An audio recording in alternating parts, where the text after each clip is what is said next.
हाय friends, welcome back Suma TV kitchen. Today special recipe ragi idli. Body ఉక్కులా తయారవ్వాలి అనుకుంటే ఇలా ఇడ్లీ అయినా దోశ అయినా రాగి పిండితో తయారు చేసుకొని చాలా బాగుంటుంది। ఫస్ట్ అయితే మనం మినపప్పు తీసుకోవాలి। నేను ఇక్కడ పొట్టు మినపప్పు తీసుకున్నాను। ఇదైతే చాలా మంచిది కదా మనకి గుళ్ళు కంటే। సో దీన్ని నీట్ గా వాష్ చేసేసేయాలి, తొక్కు లేకుండా బాగా కడిగేసేయాలి। ఇప్పుడు ఇడ్లీ బియ్యం అంటారు వీటిని, ఇడ్లీ బియ్యం తీసుకోవాలి। సో ఇడ్లీ బియ్యాన్ని కూడా నానబెట్టేస్తాను। రాగులు ఉంటే రాగులు కూడా నానబెట్టుకోవచ్చు, లేదు అంటే పిండితో అయినా చేసుకోవచ్చు। ఇలా ఇడ్లీ బియ్యంతో చేస్తే ఏంటంటే మనకి మంచిగా స్పాంజీగా వస్తాయి। ఇడ్లీ బియ్యం చూడండి ఎట్లా ఉన్నాయో, ఇలా ఉంటాయి అన్నమాట। సో ఇవి మనము అప్పటికప్పుడే చేసుకోవాలన్నా సరే చాలా గట్టిగా ఉంటాయి, ముందుగానే నానబెట్టుకోవాలి। సో ఇవన్నీ కూడా నానబెట్టేసుకున్నాం కదా। ఇప్పుడు ఈ పప్పు బియ్యాన్ని మనం బ్లెండ్ చేసేసేయాలి। గ్రైండర్లో అయినా వేసుకోవచ్చు, మిక్సీలో అయినా వేసుకోవచ్చు। కొంతమంది ఏంటంటే మిక్సీలో వేసుకుంటే రావేమో, ఇడ్లీలు గట్టిగా అయిపోతాయేమో, అది మనం చేసుకునే బట్టి వేసుకునే బట్టి ఉంటుంది అనమాట, ఎలా ఎంత క్వాంటిటీలో చేసుకుంటే ఎలా ఉంటాయి అనేది। సో ఇప్పుడు నేనైతే మిక్సీలోనే వేస్తాను, బాగానే వస్తాయి ఎప్పుడును। ఇంకా మిక్సీ తీసుకుంటున్నాను, ఇందులో పప్పు బియ్యాన్ని కూడా వేసుకుంటున్నాను।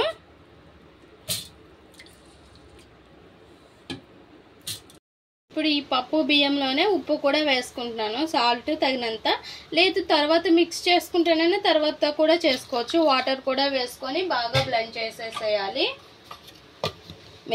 చూసారుగా ఫ్రెండ్స్, ఇలా మెత్తగా మనం రుబ్బుకోవాలి। చూడండి ఇలా రుబ్బుకున్నాం కదా। సో ఇప్పుడు ఇంకొకసారి మళ్ళీ మిక్సీ పట్టుకోవాలి కదా, ఈ ఉన్న పప్పు బియ్యం కూడా ఇందులోనే మనం రాగి పిండి అనేది వేసేసుకోవాలి। నేను చల్లించలేదు ఎందుకంటే నేను ఇప్పుడే ప్యాకెట్ తెచ్చాను, బాగానే ఉంది। సో ఇంకా ఇందులోనే వాటర్ వేసుకొని మంచిగా మిక్సీ పట్టేసుకోవాలి। ఇలా బ్లెండ్ చేసుకుని ఈ పిండిని కూడా ఈ పిండిలో వేసేసి మిక్స్ చేసేసేయాలి। ఇంకా మనకి ఈ బియ్యం ఇడ్లీ బియ్యం అన్నాను కదా, అందరికీ అవైలబుల్గా ఉండవు కాబట్టి మనం ఇడ్లీ రవ్వ ఉంటుంది కదా, దాన్ని కూడా వేసేసుకోవచ్చు। సేమ్ ఇదే ప్రాసెస్। ఇంకా నైట్ అంతా కూడా దీన్ని పులియబెట్టుకోవాలి। అంటే ఇడ్లీ పిండి మనం ఎలా చేసుకుంటాం, నైట్ అంతా విడిచిపెట్టేస్తాం కదా, అలా విడిచిపెట్టేస్తే మార్నింగ్కి పులుస్తుంది। సో ఇంకా మూత పెట్టేసి ఉంచేద్దాం।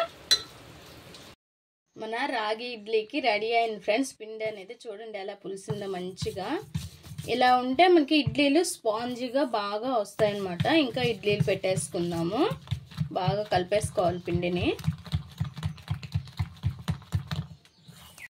ఇడ్లీ కప్పులకి ఆయిల్ కానీ వాటర్ కానీ అప్లై చేసేసుకొని ఇంకా ఇడ్లీలు పెట్టేసుకోవడమే।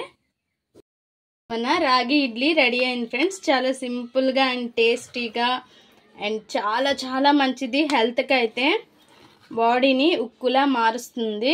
ఇడ్లీ అయితే మాత్రం చాలా మంచిది, ఒక్కసారి అయితే ట్రై చేయండి, చాలా బాగుంటాయి అండ్ స్పాంజీగా కూడా వచ్చాయి, చాలా చాలా స్పాంజీగా వచ్చాయి। చూడండి ఎంత బాగున్నాయో, చూసారుగా చాలా బాగుంటాయి। అండ్ కంపల్సరీగా 1 వీక్లో 1 టైం అయినా సరే చేసుకొని ఇలా తినండి। అండ్ మెయిన్ మగాళ్ళకి చిన్నపిల్లలకు పెట్టండి, చాలా మంచిది। మా ఈ వీడియో మీకు నచ్చినట్లయితే లైక్ చేయండి, షేర్ చేయండి, మా ఛానల్ని సబ్స్క్రైబ్ చేసుకొని పక్కనే ఉన్న బెల్ సింబల్ క్లిక్ చేయండి please friends. Like share subscribe more videos.